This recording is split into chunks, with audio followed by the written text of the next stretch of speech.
I spent $11.85 at a garden center last spring and came home with 8 small plants that, between them, cover headaches, minor cuts, digestive trouble, sleeplessness, sore throats, mild anxiety, skin irritation, and joint stiffness.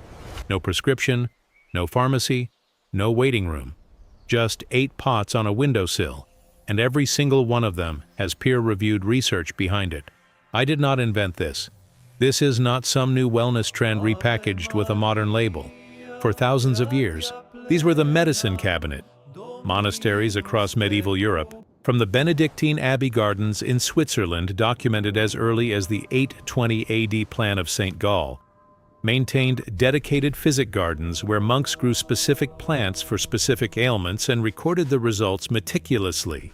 In ancient Egypt, the Ebers Papyrus, dated to roughly 1550 BC, lists hundreds of plant-based remedies, many of which modern pharmacology has confirmed contain active compounds that do exactly what the Egyptians said they did.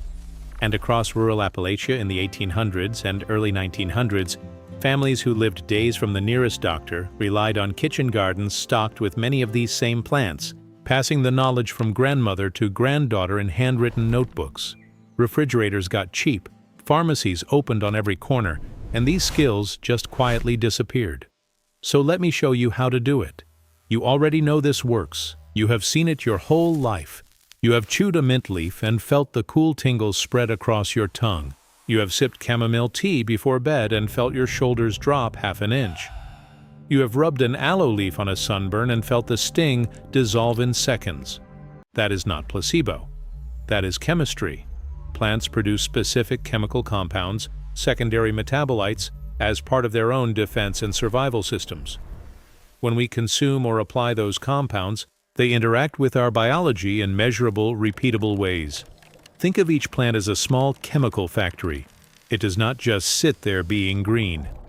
It is manufacturing molecules around the clock, and some of those molecules happen to do remarkable things inside a human body.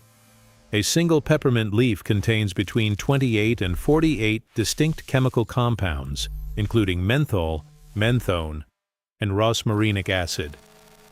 Each one does something different. That is not folk wisdom. That is gas chromatography. Here is what you need, and I want to be honest with you. This is genuinely it. 8 plants. I am going to walk you through each one, what science says it does, how to use it, and how much I paid. Most garden centers sell starter herb plants for between $1 and $2 each. Seeds are even cheaper, but starters save you 4 to 6 weeks of growing time. The first plant is peppermint. I paid $1.45. Peppermint contains menthol, which has been shown in clinical studies published in the journal Phytomedicine to relieve tension headaches when applied topically as effectively as 1,000 milligrams of acetaminophen. You rub a crushed leaf on your temples and the back of your neck. The menthol stimulates cold receptors in the skin, which increases local blood flow and relaxes the muscles that tighten during a headache. And here is the part that gets me every time. This plant grows so aggressively that one starter pot will try to take over your entire garden within a single season. You will never run out. The second plant is aloe vera. I paid $2.10. The clear gel inside the leaves contains azamannan and several glycoproteins that have been shown in studies published in the Journal of Dermatological Treatment to accelerate wound healing in minor cuts and first-degree burns. You snap a leaf, squeeze the gel, and apply it directly. Think of aloe gel as a liquid bandage that the plant makes for you. It seals the wound, reduces inflammation, and keeps the area moist, which is exactly what modern wound care science recommends. Here is where most people make a mistake with aloe. They use the outer leaf skin or the yellowish latex layer just beneath it. That contains aloin, which is a harsh laxative and can irritate skin. You want only the clear, thick inner gel. If it is yellow or green, scrape deeper. The third plant is chamomile, $1.30. The dried flowers contain apigenin, a flavonoid that binds to benzodiazepine receptors in the brain, the exact same receptors targeted by prescription anti-anxiety medications. A randomized controlled trial published in the Journal of Clinical Psychopharmacology found that chamomile extract significantly reduced generalized anxiety symptoms compared to placebo. You dry the flowers, steep them in hot water for 5 minutes, and drink.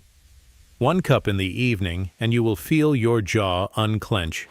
Imagine the flower as a gentle dimmer switch for your nervous system. It does not knock you out. It just turns the brightness down 1 notch. The 4th plant is lavender. $1.55. Lavender essential oil, released simply by crushing the flowers between your fingers, contains linalool, which has been demonstrated in studies published in Frontiers in Behavioral Neuroscience to reduce cortisol levels and lower heart rate. You do not need a diffuser. Crush a flower head, cup your hands around it, and breathe. For sleep, tuck a small bundle of dried lavender inside your pillowcase. A clinical trial at Kagoshima University in Japan found that lavender aroma exposure before sleep significantly improved sleep quality scores compared to control groups. The 5th plant is ginger. I grew mine from a $2 piece of grocery store ginger root. This is the single most studied medicinal plant on Earth. Gingerol, its primary bioactive compound, has been shown in over 100 peer-reviewed studies to reduce nausea, lower inflammatory markers, and ease joint stiffness. A meta-analysis published in the journal Pain Medicine found that ginger supplementation significantly reduced osteoarthritis pain scores. You slice a thumb-sized piece, steep it in hot water for 10 minutes, and drink it as tea. Think of ginger as a slow-release anti-inflammatory that you grow in a pot. It does the same job as reaching for a bottle of ibuprofen, but it grows back. Here is the second place where people ruin it. They try to use ginger leaves or stems. The medicinal compounds are concentrated almost entirely in the rhizome, the thick root structure underground.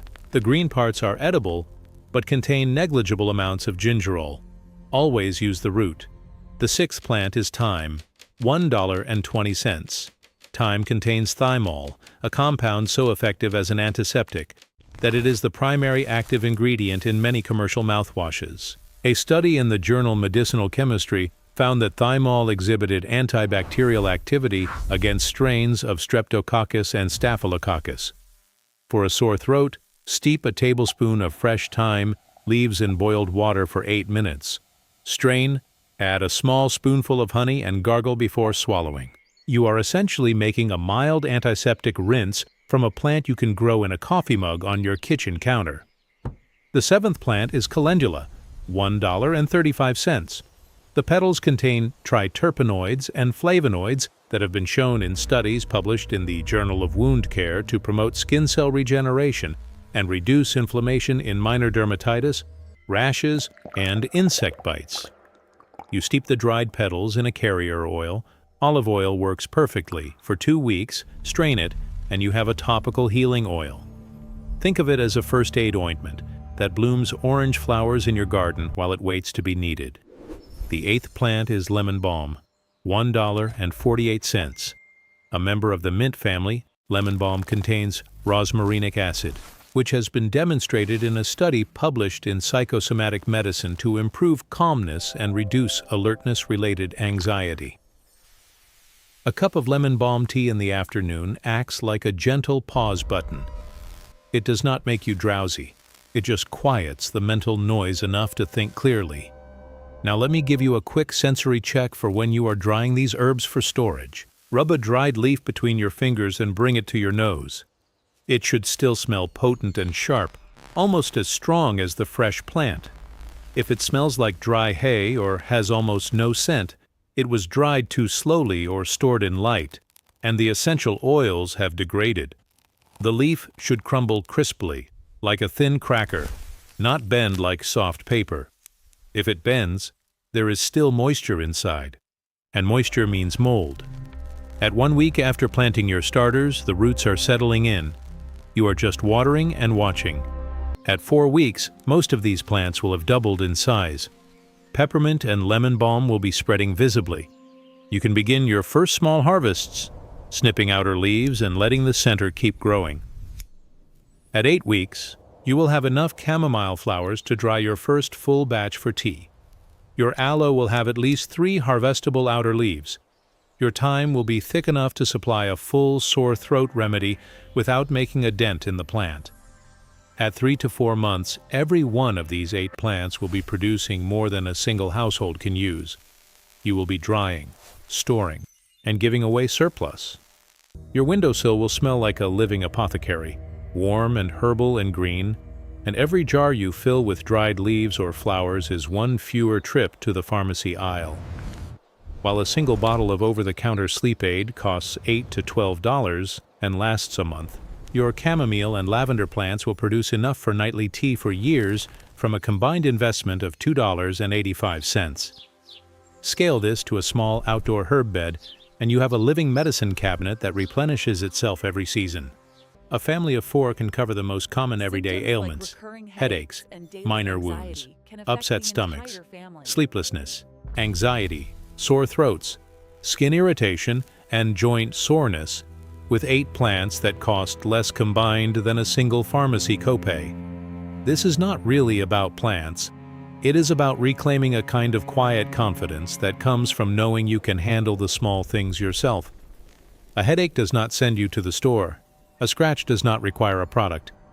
A rough night does not need a pill. The knowledge was always there, written in the oldest medical texts, grown in the oldest gardens, passed down in the oldest families. That is what practical self-reliance looks like. It is not a clinic in your basement.